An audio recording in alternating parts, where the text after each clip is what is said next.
حضرت ابو ہریرہ رضی اللہ عنہ سے روایت ہے کہ جب رسول اللہ صلی اللہ علیہ وسلم پر یہ آیت اتری، آسمانوں اور زمین میں جو کچھ ہے اللہ ہی کا ہے، اور تمہارے دلوں میں جو کچھ ہے اسے ظاہر کرو یا چھپاؤ، اللہ تعالیٰ اس پر تمہارا محاسبہ کرے گا، پھر جسے چاہے گا بخش دے گا اور جسے چاہے گا عذاب دے گا، اور اللہ ہر چیز پر قادر ہے۔ تو رسول اللہ صلی اللہ علیہ وسلم کے ساتھیوں پر یہ بات انتہائی گراں گزری۔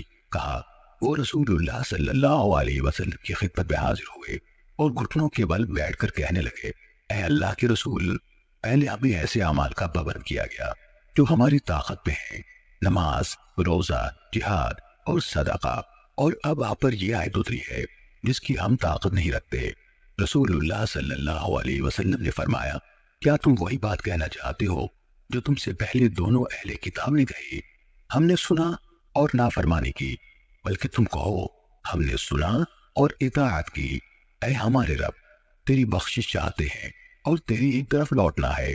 جب صحابہ یہ الفاظ دہرانے لگے اور ان کی زبانیں ان الفاظ پر رواں ہو گئی، تو اس کے بعد اللہ تعالیٰ نے یہ آیت اتاری۔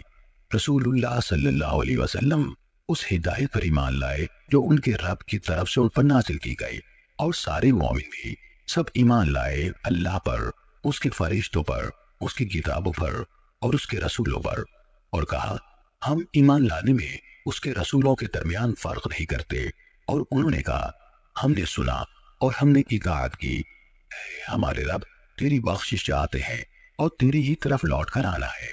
چنانچہ جب انہوں نے یہ مان کر اس پر عمل کیا تو اللہ عز و جل نے اس آیت کی ابتدائی معنی منسوخ کرتے ہوئے یہ آیت نازل فرمائی، اللہ کسی شخص پر اس کی طاقت سے زیادہ بوجھ نہیں ڈالتا، اس نے جو نیکی کمائی اور جو برائی کمائی اس کا وبال اسی پر ہے۔ اے ہمارے رب، اگر ہم بھول جائیں یا ہم خطا کریں تو ہمارا مواخذہ نہ کرنا۔ اللہ نے فرمایا، ہاں۔